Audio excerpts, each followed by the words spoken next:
প্রিয় ফ্রেন্ড, আপনারা এখানে যে পজিশনটা দেখতে পাচ্ছেন, এখানে লেখা আছে। প্রথমে বলি যে U3 9.8 pressure লিফটার cloth cutting position.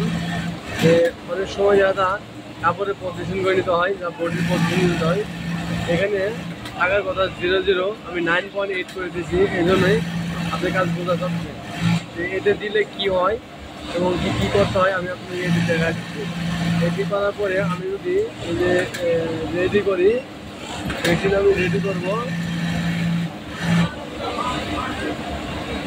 Machine আমি রেডি করলাম। রেডি করার পরে দেখেন আমার প্রেশার ফিট আমি চাইলেও মানে ফালায় রাখতে পারবো না, কারণ প্রেশার ফিট এবং নিডেল দুটো একসাথেই পড়বে। প্রেশার ফিট নিডেল দুটো একসাথেই পড়ে, প্রেশার ফিট এবং নিডেল দুটো একসাথেই পড়ে। কোনো আমি ফালাবো সেটা করা আমার পক্ষে সম্ভব না। আর এটি সম্ভব করতে গেলে আমাকে সেটি যদি সম্ভব করতে হয় তাহলে আমাকে এখানে চাপ দিয়ে আমাকে এখানে চাপ দিতে হবে। দেওয়ার পরে আমাকে এখানে 3 নাম্বার প্রোগ্রামে যেতে হবে, এখানে 0.0 করতে হবে। দেখেন, আর যদি ঠিক 2 ধাপে ফালাতে যাই, 2 ধাপে ফালাতে গেলে আমাকে দেখেন 2 ধাপে পড়বে। আমি এতে রাখলাম, রাখার পর আবার রেডি করলাম। রেডি করার পরে দেখেন আমি এই যে দ্বিতীয় ধাপ, এই যে ফাঁকা আছে, অ্যাকোমোডেশন মোড়ে ফাঁকা আছে, প্রেস করবে। আবার যদি তৃতীয় ধাপ, বুঝছেন, তৃতীয় ধাপ করতে, এটা 2 ধাপে পালান যায়। দ্বিতীয় ধাপ, প্রথম ধাপ, দ্বিতীয় ধাপ হবে, তারপর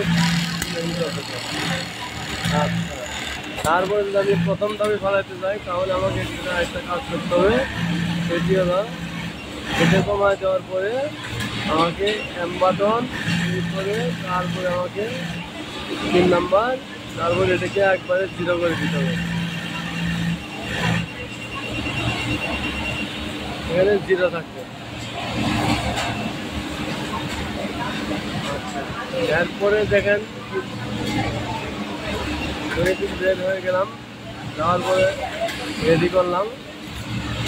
রেডি করার পরে আমি এখনকার দেখেন প্রথম ধাপে চাইলেও আমি নিডল পড়বে না, শুধু প্রেশার ফিট আমি আপ ডাউন করতে পারবো, কাপড়ে পজিশন করে নিতে পারবো আমার মন মতো করে। তারপরে আমার নিডল চলবে।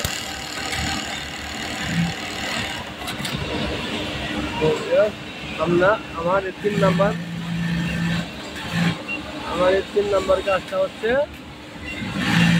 প্রেশার লিফটের ক্লথ কাটিং পজিশন। আমরা এটি সঠিক করে নেব।